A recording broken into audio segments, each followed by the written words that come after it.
നമസ്കാരം എല്ലാ കുട്ടികൾക്കും ഗിരീഷ് സാറാണ്. വളരെ ഇമ്പോർട്ടൻ്റ് ആയിട്ടൊരു വീഡിയോ. കാരണം നമ്മളൊരു പരീക്ഷയ്ക്ക് തയ്യാറെടുക്കുമ്പോൾ നമുക്ക് കുറേ കാര്യങ്ങളൊക്കെ അറിയാം, എന്നാലും ടെൻഷനാണ്. തീരുവോ എന്നുള്ള ടെൻഷൻ നമുക്ക് എപ്പോഴും വരാറുണ്ട്. പഠിച്ചു തുടങ്ങുമ്പോഴാണ് ടെൻഷൻ കൂടുന്നത്, പഠിക്കാതിരിക്കുമ്പോൾ ഒരു ടെൻഷനും ഇല്ല. പക്ഷേ +1 ഇംപ്രൂവ്മെൻറ്റിൻ്റെ പരീക്ഷ വളരെ ഇമ്പോർട്ടൻ്റ് ആയ പരീക്ഷയാണ്. ഞാൻ പറഞ്ഞത് നമ്മുടെ +1 പബ്ലിക് എക്സാമിനും +2 പബ്ലിക് എക്സാമിനും ഇടയിലുള്ള ഏറ്റവും ഗെയിം ചേഞ്ചർ എന്ന് പറയുന്നത് +1 ഇംപ്രൂവ്മെൻറ്റ് തന്നെയാണ്. അതിനകത്ത് സംശയമില്ല. ഇതിന് സ്വീകരിക്കേണ്ട 3 എളുപ്പ വഴികൾ. ഈ വഴികൾ നിങ്ങൾക്കറിയാം, പക്ഷേ പല കുട്ടികൾ ഈ വഴികളിലൂടെ നല്ല മാർക്ക് മേടിക്കുമ്പോൾ ബാക്കിയുള്ള കുട്ടികൾ ചിലപ്പം ഇതൊക്കെ അറിയാമെങ്കിലും നമ്മൾ ചുമ്മാ ഇരിക്കും. അന്നേരം ഇപ്പോൾ ഒരു 10-15 ദിവസത്തോളം ഇനിയും നമുക്ക് പരീക്ഷയ്ക്കുണ്ട്. ഇമ്പ്രൂവ്മെൻറ്റ് എഴുതാൻ പറ്റുന്ന +1 ഇമ്പ്രൂവ്മെൻറ്റിന് എഴുതാൻ പറ്റുന്ന മാക്സിമം വിഷയങ്ങളുടെ എണ്ണം 3 വിഷയങ്ങളാണ്. നിങ്ങൾ ആദ്യത്തെ കാര്യം ശ്രദ്ധിക്കുക,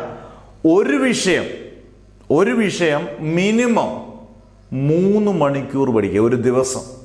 എന്നിട്ട് നിങ്ങൾ വിചാരിക്കും ഞങ്ങൾക്ക് സ്കൂളിൽ ക്ലാസ് ഉണ്ട്, ട്യൂഷൻ, നമുക്ക് പരിമിതികളിൽ ലിമിറ്റേഷൻ പറഞ്ഞുകൊണ്ടിരിക്കാൻ നമുക്ക് സമയമില്ല. നമ്മുടെ പബ്ലിക് എക്സാമാണ്. അതായത് നിങ്ങൾ വളരെ കാര്യമായിട്ട് അതിനെ എടുത്തു കഴിഞ്ഞാൽ അതിന് നല്ല മാർക്ക് കിട്ടുമ്പം നമുക്ക് +2 നല്ല മാർക്ക് കിട്ടിയിട്ട് നമുക്ക് ഇറങ്ങാം. +2 നല്ല മാർക്കോടുകൂടി നമുക്ക് ഇറങ്ങാം. എന്നിട്ട് നിങ്ങൾ ഒരു വിഷയം 3 മണിക്കൂർ പഠിക്കുക. എന്നിട്ട് ചിലർ 2 വിഷയങ്ങൾ കാണും, 1 വിഷയങ്ങൾ കാണും. അന്നേരം അങ്ങനെയുള്ളവർ ആ രീതിക്ക് അനുസരിച്ച് 4 മണിക്കൂറായിട്ട് ഒരു വിഷയം പഠിക്കുക. 2 വിഷയമുള്ളവർ 8 മണിക്കൂർ ആക്കുക. 2 വിഷയമൊക്കെ ഉള്ളവർ, 1 വിഷയമുള്ളവർ മിനിമം ഒരു 5 മണിക്കൂറെങ്കിലും പഠിച്ചു കഴിഞ്ഞാൽ ഗംഭീര മാർക്ക് കിട്ടും. അന്നേരം 3 വിഷയമുള്ളവർ മിനിമം ഒരു വിഷയം 3 മണിക്കൂർ പഠിച്ചാൽ 3 വിഷയത്തിന് 9 മണിക്കൂർ, 24 മണിക്കൂറിൽ 9 മണിക്കൂർ നമ്മൾ പഠിച്ചിരിക്കണം. അങ്ങനെ പഠിച്ചാൽ ഈ പറഞ്ഞ പോലെ ഏകദേശം 15 ദിവസം ഉണ്ടെങ്കിൽ 15 × 3 ഒരു വിഷയത്തിന് 45 മണിക്കൂർ ധാരാളം മതി. നമുക്ക് 3 സബ്ജക്റ്റ് നല്ല കിഡ്ലോസ്കി ആയിട്ട് തീർക്കാൻ, നല്ല കിഡിലൻ ആയിട്ട് തീർക്കാൻ ഈ 45 മണിക്കൂർ മതി. അന്നേരം അതാണ് ഒരു എളുപ്പവഴി എന്ന് പറയുന്നത്, കൃത്യമായ ഒരു വഴിയാണ്. 2, ഇതൊരു എളുപ്പവഴി എന്ന് പറയുന്നത് വളരെ കുട്ടികൾക്ക് അറിയേണ്ടതാണ്. അത് +2 പരീക്ഷയ്ക്കാണെങ്കിലും നിങ്ങൾ ഏത് വിഷയം പഠിച്ചാലും, പ്രത്യേകിച്ചും ഫിസിക്സോ കെമിസ്ട്രി പോലുള്ള വിഷയങ്ങൾ, ബയോളജി, ബോട്ടണി, സുവോളജി പോലുള്ള വിഷയങ്ങൾ, ഏത് വിഷയങ്ങൾ പഠിച്ചാലും നല്ല വൃത്തിയായിട്ട് വായിച്ചു പഠിക്കുക. നിങ്ങൾ വായിച്ചു പഠിക്കുമ്പോൾ നമ്മൾ എല്ലാം പഠിച്ചു, പക്ഷെ പേപ്പറിലോട്ട് അങ്ങോട്ട് ചെല്ലുമ്പോഴത്തേന് മറന്നുപോയി. ഇത് നിങ്ങളുടെ ഓർമ്മക്കുറവോ അൽഷിമേഴ്സോ ഒന്നും അല്ല. ഇത് വായിച്ച് പഠിക്കുന്നതിൻ്റെ കോൺസെൻട്രേഷൻ അല്ലെങ്കിൽ അതിൻ്റെ ഇരട്ടി ഓർമ്മശക്തി 100 ഇരട്ടിയാക്കാനുള്ള ഒരേ ഒരു മാർഗം പഠിച്ചത് വൃത്തിയായിട്ട് എഴുതി പഠിക്കുക എന്നുള്ളതാണ്. അത് നിങ്ങൾ പഠിക്കുന്നത് വരെ, നല്ലതുപോലെ പഠിക്കുന്നത് വരെ എഴുതി പഠിച്ചാൽ ഒരിക്കലും, നിങ്ങൾ വേണമെങ്കിൽ നോക്കുക, ഒരിക്കലും ഇത് മറക്കത്തില്ല. അതുകൊണ്ട് വേറൊരു വലിയ ഗുണമുണ്ട്.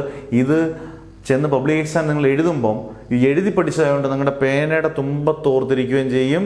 ഇത് 20 മിനിറ്റുള്ളൊരു എസ്സേ ആണെങ്കിൽ നമുക്ക് 10 മിനിറ്റ് കൊണ്ട് എഴുതി തീർക്കാനും പറ്റും. സമയവും ലാഭിക്കാം, നമ്മുടെ ബുദ്ധി നന്നായിട്ട് കയറുകയും ചെയ്യും. ഓർമ്മശക്തി 100 ഇരട്ടിയായിട്ട് അടിപൊളിയായിട്ട് കുതിച്ച് കയറും. അന്നേരം എഴുതി പഠിക്കുന്നത് ഓർക്കുക.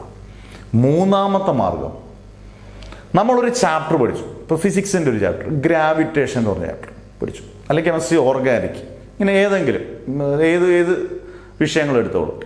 ഏത് വിഷയം പഠിച്ചാലും ആ ചാപ്റ്റർ തീരുമ്പോൾ നമ്മൾ ആ ചാപ്റ്ററിൻ്റെ ആപ്ലിക്കേഷൻ ക്വസ്റ്റ്യൻസ് പഠിക്കണം, previous year question papers and answers പഠിക്കണം, പ്രോബ്ലംസ് പഠിക്കണം.